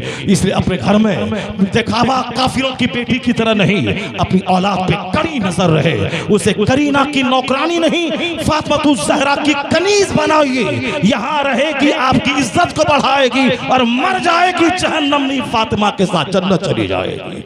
अपने घर में पर्दा नाफिज कीजिए। अरबपति की बीवी क्या बोलती है? मैं भी अपनी बिटिया के लिए उसी तरह का शौहर ढूंढ रही थी, मुबारक को लाया, अपनी दीनदार तहज्जुद गुजार बेटी का अक़्द उससे किया। जब बाप नेक हो, मां नेक हो, लड़की तो नेक होगी, वो भी तहज्जुद गुजार जवान लड़की, नेकियों का पुतला मुजस्समा, निकाह हो गया। उस निकाह में अल्लाह ने क्या बरकतें रखी? बरकतें यही रखी, सारे उलमा को मालूम है। 1400 साल के अंदर जो बड़े बड़े टॉप के मुहद्दिस हुए हैं, उन मुहद्दिसीन में एक नाम, 10 टॉप मुहद्दिसीन में एक नाम आता है अब्दुल्ला इब्ने मुबारक का। औलिया की जमात में, मुहद्दिसीन की जमात में 10 बड़े लोगों में एक नाम अब्दुल्ला इब्ने मुबारक का आता है। ये अब्दुल्ला इब्ने मुबारक कौन थे? मुबारक जैसा बाप हो के बाप की निगरानी करे, अंगूर ना चखे।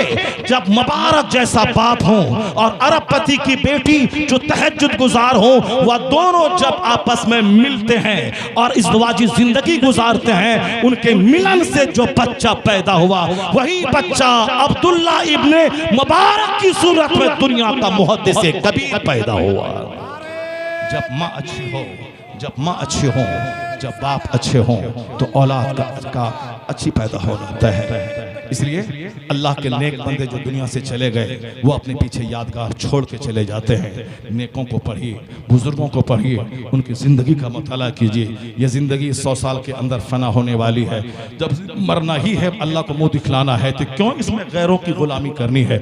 गुलामी उसकी करें जिनके साथ साथ हम भी जन्नत चले जाए। हदीस में आया है, अल मरउ मअ मन अहब, आदमी उसी के साथ होगा जिससे वह मोहब्बत करेगा।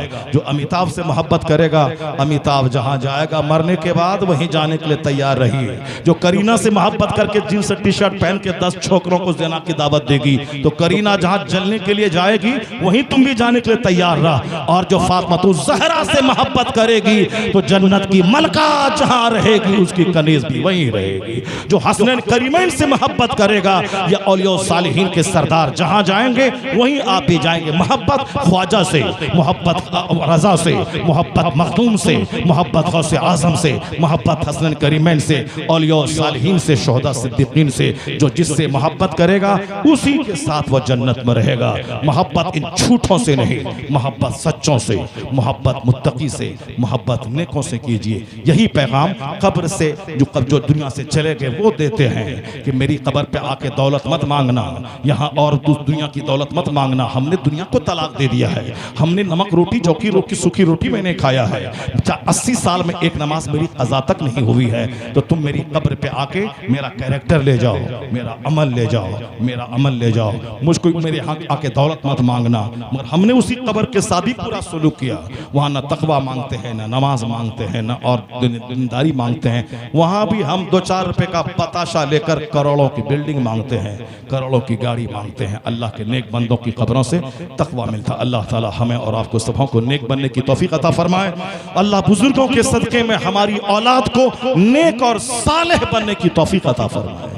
किसी को डुमरलाइज करने नहीं, किसी को जलील करने के लिए नहीं, तल्ख जुमले इस्तेमाल किए जाते हैं। कड़े जुमले इसीलिए इस्तेमाल किए जाते हैं ताकि दिल में थोड़ा सा लगे, कड़वी दवा से थोड़ा फायदा हो, जो गंदी चीजें हैं अंदर में मतली में निकल जाए, जो बुजुर्गों के अच्छे अमाल अच्छे ख्याल हैं वो सब अंदर दाखिल हो जाए। तो जो आपका शुभ चिंतक है वो आपको नेक देखना चाहता है, जो आपका दुश्मन है वो आपको तबाह बर्बाद देखना चाहता है। तो उलमा आपके शुभ चिंतक हैं, उलमा आपके नेक खैर खां हैं, जो आपको जन्नती देखना चाहते हैं, जो आपको नेक देखना चाहते हैं, जो आपको बुराइयों से बचकर अच्छी जिंदगी गुजारने वाला देखना चाहते हैं। तो उलमा आपके दुश्मन नहीं, ये उलमा आपके वेल विशर हैं, ये आपके खैर खां हैं, ये आपके शुभ चिंतक हैं। इन्होंने पैसा कमाने का तरीका नहीं बताया, जन्नत जाने का रास्ता बताया, अच्छा इंसान बनने का रास्ता बताया, और हमारी बदअमली पे कटाक्ष किया। ये हमें जलील करने के लिए नहीं किया, इसीलिए ताकि तौबा करें, नेक बने, नेकों का रास्ता इख्तियार करें। ये आपके दोस्त हैं जो आपको अच्छा देखना चाहते हैं, जो आपकी चापलूसी करे, जो आपको जिस हाल में है आपकी तारीफ करे, वो आपका दुश्मन है जो आपको जहन्नम में धकेलना चाहता है। इसलिए उलमा नफरत की चीज़ नहीं है, मोहब्बत की चीज़ है, जो हमें अच्छी बातें बता बता कर हमें अच्छा बनाना चाहता है। अल्लाह ताला हमें हदीस कुरान पर अमल करने की तौफीक अता फरमाए। एक बार जोर से बोलिए।